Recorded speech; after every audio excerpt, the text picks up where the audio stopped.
বাইগুন ভাজি কান্না খাইতে ভাল লাগে, যতই চুলকাক বাইগুন ভাজির পিস কিন্তু কেউ ছাড়ে না, কথা ঠিক কিনা? তো এইভাবে একটা বাইগুন আইন না শুট করে ফুস দিয়ে মাঝখানটা হাইরা লাও, হাইরা সেটা এবার এইভাবে সুন্দর করে দাগ দিয়ে লাও। আর অবশ্যই বাইগুন কিন্তু ধোয়ার আগে কাটার আগে ধুইতে হইব, কাটতে ধোয়া যাবে না। তারপর একটু সরিষার তেল দিয়া, এরপর একটু মরিচ দিয়ে কয়েকটা রসুনের কোয়া দিয়ে এইভাবে কড়াইয়ের মাঝে টাইল্লা কিছুক্ষণ নাও, কত সুন্দর একটা ফ্লেভার।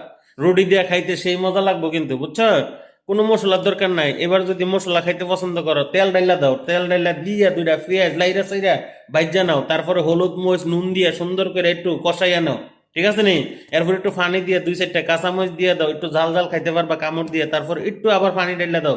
এবার দোনটা বাইগুন যে খাইরা রাখছো, দোনটা বাইগুন রে সুন্দর করে তরকারি ঝোলের মধ্যে দিয়া ডাইকা না দুইটা ডিম ব্যাঙ্গা লাড়া দিয়া উফরে দিয়া দাও। আর এই যে রসুনের কোয়াগুলো, এগুলো কিন্তু অনেক সুন্দর একটা ফ্লেভার আসবে, বুঝছেন? খাইতে সেই স্বাদ। এবার দেখো কত সুন্দর একটা রান্না হয়ে গেল। Thank you.